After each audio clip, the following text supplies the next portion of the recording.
পিকে tutorial hub চ্যানেলের আরেকটি নতুন ভিডিওয়ে আমার সকল প্রিয় দর্শক এবং ভিউয়ার্স বন্ধুদের স্বাগত জানাই। প্রিয় দর্শক, তোমাদের উদ্দেশ্যে আমি প্রথমে জানিয়ে রাখি, তোমরা আমার আজকের এই ভিডিওটি শুরু থেকে শেষ পর্যন্ত সম্পূর্ণ অংশটুকু দেখবে এবং ভিডিওটি তোমাদের কেমন লাগলো তা কমেন্টের মাধ্যমে জানাবে। তোমাদের এই কমেন্টগুলোই আমাকে পরবর্তীতে আরও এই ধরনের বিষয়ভিত্তিক ভিডিওগুলি তৈরি করতে উৎসাহিত করবে। তোমরা আমার আজকের এই ভিডিওটি তোমাদের বন্ধুবান্ধব এবং আত্মীয় স্বজনের মধ্যে শেয়ার করে দেবে, যাতে তোমাদের মতো তারাও এই বিষয়ভিত্তিক ভিডিওগুলির মধ্যে দিয়ে উপকৃত হতে পারে। পশ্চিমবঙ্গ মধ্যশিক্ষা পর্ষদের দশম শ্রেণীর ইতিহাসের প্রথম অধ্যায় ইতিহাসের ধারণা, এই অধ্যায়টি নিয়ে আলোচনা করব। ইতিহাসের ধারণা অধ্যায় থেকে আজকে আলোচনার বিষয় বঙ্কিমচন্দ্র চট্টোপাধ্যায়ের লেখা বঙ্গদর্শন পত্রিকা ইতিহাস চর্চার ক্ষেত্রে কতটা গুরুত্বপূর্ণ অবদান রেখেছিল এবং দ্বারকানাথ বিদ্যাভূষণের লেখা সোমপ্রকাশ পত্রিকা গুরুত্ব কতটা ছিল। প্রথমেই আমি তোমাদের এই 1898 খ্রিস্টাব্দে সোমপ্রকাশ সাময়িক পত্রের প্রকাশকে ব্রিটিশ সরকার কেন বন্ধ করে দিয়েছিল সেই বিষয়টা নিয়ে আলোচনা করে দেব। ভারত স্বাধীনতার আগে, অর্থাৎ যখন ভারতবর্ষ ব্রিটিশ সরকারের অধীন ছিল, তখন সেই তৎকালীন পরাধীন ভারতের ব্রিটিশ সরকার 1898 খ্রিস্টাব্দের সোমপ্রকাশ নামে সাময়িক পত্রিকাটির প্রকাশনা বন্ধ করে দিয়েছিল, যার কারণ হিসেবে তারা উল্লেখ করেছিল এই পত্রিকাটি সর্বপ্রথম ব্রিটিশ সরকারের শোষণধর্মী শাসনকে জনসাধারণের সামনে তুলে ধরেছিল। এই সোমপ্রকাশ পত্রিকার নীল চাষিদের ওপর নীলকর সাহেবদের অত্যাচারের যে নগ্ন সত্যতা তাকেও তুলে ধরেছিল। এছাড়াও তৎকালীন ভারতীয়রা এই সোমপ্রকাশ পত্রিকা পাঠের মাধ্যমে ব্রিটিশ বিরোধী ভাবধারায় একত্রিত হয়ে উঠছিল, উদ্বুদ্ধ হয়ে উঠছিল।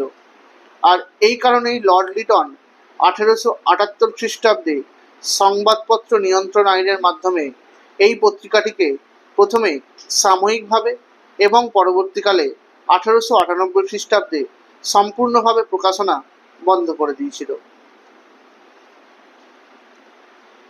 আরেকটি গুরুত্বপূর্ণ প্রশ্ন, আধুনিক ইতিহাসের তথ্য সংগ্রহের ক্ষেত্রে অর্থাৎ ডেটা কালেকশনের ক্ষেত্রে ইন্টারনেট ব্যবহারের সুবিধা এবং অসুবিধাগুলি কি কি ছিল? টম বার্নার্স-লি 1889 খ্রিস্টাব্দে আবিষ্কৃত ইন্টারনেট আধুনিক ইতিহাস চর্চার জন্য তথ্য সংগ্রহের ক্ষেত্রে ব্যাপক সুবিধা করে দিয়েছিল। এই যে কারণে ইন্টারনেট ইতিহাস উপাদান সংগ্রহের ক্ষেত্রে গুরুত্বপূর্ণ মাধ্যম হিসেবে বিবেচিত হয়েছিল, তার মধ্যে সুবিধা যেমন ছিল সেরকম অসুবিধাও ছিল। সুবিধাগুলোর কথা বলতে গেলে বলা যায়, এই ইন্টারনেট ব্যবস্থার মাধ্যমে ঘরে বসেই খুব সহজে তথ্য সংগ্রহ করতে পারা যায়, খুব দ্রুত তথ্য সংগ্রহ করা যায়, খুব কম খরচেই এই তথ্যগুলিকে কালেকশন বা সংগ্রহ করা যায়। বহু জটিল এবং সঠিক অথচ দুষ্প্রাপ্য বিষয়গুলি তথ্য দিয়ে ইন্টারনেট আমাদেরকে সাহায্য করে থাকে। অসুবিধাগুলির কথা বলতে গেলে বলা যায়, ইন্টারনেটে সব তথ্য সময় মতো কিন্তু সঠিকভাবে পাওয়া যায় না। ইন্টারনেট পরিষেবাও সকলের পক্ষে পাওয়া কিন্তু আজ পর্যন্তও সম্ভব হয়নি। অনেক প্রত্যন্ত জায়গায় দেখা যায় যে নেটওয়ার্ক পরিষেবা বা ইন্টারনেট কানেকশন সঠিকভাবে পাওয়া যায় না, সেটা কিন্তু একটা অসুবিধার মধ্যেই পড়ছে। ইন্টারনেটে পাওয়া তথ্যগুলি অনেক সময় অসম্পূর্ণ থেকে যায়, সবসময় যে সেটা সম্পূর্ণ সঠিক হয় তা কিন্তু নয়। এছাড়াও ইন্টারনেটে অনেক সময় বেশ কিছু নকল এবং প্রতারণামূলক তথ্যসমূহ লেখা থাকে, যেগুলো কিন্তু ব্যবহার করার আগে অবশ্যই দেখে নেওয়া উচিত। এরপরে আমি তোমাদের এই বঙ্কিমচন্দ্র চট্টোপাধ্যায়ের লেখা বঙ্গদর্শন পত্রিকা এই বঙ্গদর্শন পত্রিকার মাধ্যমে তৎকালীন বঙ্গ সমাজে জাতীয়তাবাদের যে প্রসার হয়েছিল, সেই প্রসার কেন ঘটেছিল সেই বিষয় নিয়ে আলোচনা করব। 1872 খ্রিস্টাব্দে বঙ্কিমচন্দ্র চট্টোপাধ্যায়ের সম্পাদিত মাসিক পত্রিকা ছিল এই বঙ্গদর্শন। সরকারি নথিপত্র, আত্মজীবনী, স্মৃতিকথার পাশাপাশি সাময়িক পত্র এবং সংবাদপত্র থেকেও আধুনিক ভারতের ইতিহাসের অনেক উপাদান কিন্তু পাওয়া গিয়েছে। আর এই ক্ষেত্রেই এই বঙ্গদর্শনের কথা সর্বাপেক্ষা উল্লেখযোগ্য। সাময়িক পত্রপত্রিকাগুলির মধ্যে অন্যতম উল্লেখযোগ্য এবং জনপ্রিয় একটি পত্রিকা ছিল এই বঙ্গদর্শন।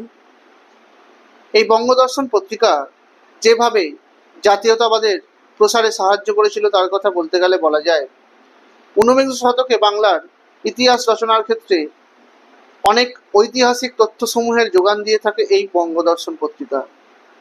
এই পত্রিকা থেকে সমকালীন সমাজ, অর্থনীতি, রাজনীতি, শিক্ষা এবং ধর্ম ইত্যাদি বিষয়গুলি সম্পর্কে অনেক প্রয়োজনীয় এবং গুরুত্বপূর্ণ তথ্য পাওয়া যায়। ইংরেজ সরকার এবং জমিদারদের শোষণ, সাধারণ মানুষদের অবস্থা, কৃষকদের দুর্দশা প্রভৃতি বিষয়গুলি সম্পর্কেও অনেক তথ্য কিন্তু এই বঙ্গদর্শন পত্রিকা দিয়ে থাকে। ঊনবিংশ শতকের দ্বিতীয়ার্ধে বাংলায় জাতীয়তাবাদের উন্মেষের ইতিহাস চর্চার ক্ষেত্রে বঙ্গদর্শন পত্রিকা এক উল্লেখযোগ্য স্থান অর্জন করে আছে ইতিহাসের উপাদান হিসেবে। এই পত্রিকায় বঙ্কিমচন্দ্র চট্টোপাধ্যায়ের বিষবৃক্ষ, রাজসিংহ, আনন্দমঠ উপন্যাস এবং বন্দে মাতরম সংগৃহীত ও প্রকাশিত হয়েছিল, যেগুলি কিন্তু ভারতীয়দেরকে জাতীয়তাবাদের বিকাশের ক্ষেত্রে নানাভাবে সাহায্য করেছিল। বঙ্কিমচন্দ্র চট্টোপাধ্যায়ের মতে চিরস্থায়ী বন্দোবস্তের উপর এই আধুনিক সমাজ তৎকালীন ভারতবর্ষে নির্মিত হয়েছিল। তাই বঙ্গদর্শনের এরূপ মতামত এবং আলোচনা চিরস্থায়ী বন্দোবস্তের আলোচনাকালে উপাদান রূপে ব্যবহার করা যায়। ব্রিটিশ শাসনকালে ইংরেজি শিক্ষিত মানুষের সংখ্যা বৃদ্ধি পেয়েছিল, কিন্তু এই সমস্ত শিক্ষিত মানুষেরা নিজেদের স্বার্থ সম্পর্কে সচেতন থাকলেও সমাজে সাধারণ মানুষের স্বার্থ সম্পর্কে ছিল উদাসীন। তাই শিক্ষিত মধ্যবিত্ত সম্প্রদায়ের সঙ্গে সমাজের সাধারণ মানুষদের মধ্যে এক সামাজিক সংঘাত শুরু হয়েছিল। আর বঙ্গদর্শন থেকে প্রাপ্য তথ্যের ভিত্তিতে এই প্রসঙ্গটিকেও ব্যাখ্যা করা হয়ে থাকে। চিরস্থায়ী বন্দোবস্তে কৃষকদের স্বার্থ নষ্ট হয়েছিল জমিদারি প্রথার কারণে, আর তাই বঙ্গদর্শন এই কৃষক স্বার্থ সংরক্ষণের কথা প্রচার করেছিল। তাই স্বাভাবিক কারণেই বঙ্গদেশে কৃষক অসন্তোষের ব্যাখ্যাকালে বঙ্গদর্শন থেকে প্রাপ্ত তথ্যসমূহগুলো খুবই প্রাসঙ্গিকতার দাবি রাখে। এই বঙ্গদর্শন পত্রিকা ছিল ঊনবিংশ শতকের দ্বিতীয়ার্ধে প্রকাশিত একটি জনপ্রিয় পত্রিকা, যেখানে কিন্তু বাংলার সমাজ সংস্কৃতি, নবজাগরণ বা রেনেসাঁস এই বিষয়গুলি এই পত্রিকার গুরুত্বপূর্ণ প্রভাব ফেলেছিল। আর যে কারণেই বিপ্লবী বিপিনচন্দ্র পাল তার 70 বৎসর অর্থাৎ 1870-এর দশককে বঙ্গদর্শনের যুগ বলে সেই গ্রন্থে চিহ্নিত করেছিলেন। এরপরে আসছে আধুনিক ভারতের ইতিহাসের গুরুত্বপূর্ণ উপাদান হিসেবে সোমপ্রকাশ পত্রিকার গুরুত্ব। ভারতবর্ষ যখন স্বাধীন হয়নি, অর্থাৎ সেই পরাধীন ভারতবর্ষের এক অন্যতম উল্লেখযোগ্য এবং বলিষ্ঠ সংবাদপত্র ছিল এই সোমপ্রকাশ পত্রিকা। 1858 খ্রিস্টাব্দের 15ই নভেম্বর দ্বারকানাথ বিদ্যাভূষণ সম্পাদিত এই সাপ্তাহিক পত্রিকাটি ছিল এক অন্যতম উল্লেখযোগ্য। এই পত্রিকা থেকে আধুনিক ভারত ইতিহাসের অনেক গুরুত্বপূর্ণ তথ্যসমূহ পাওয়া যায়, যার মধ্যে অন্যতম বাল্যবিবাহ, বহুবিবাহ, কৌলিন্য প্রথা, মদ্যপান প্রভৃতির বিরুদ্ধে এবং ইলবার্ট বিল, নারী শিক্ষা, বিধবা বিবাহ প্রভৃতির পক্ষে নিয়মিত মতামত প্রকাশ করেছিল এই সোমপ্রকাশ পত্রিকা, এবং এর মধ্যে দিয়েই তারা জনমত গঠন করার ক্ষেত্রে গুরুত্বপূর্ণ ভূমিকা পালন করেছিল।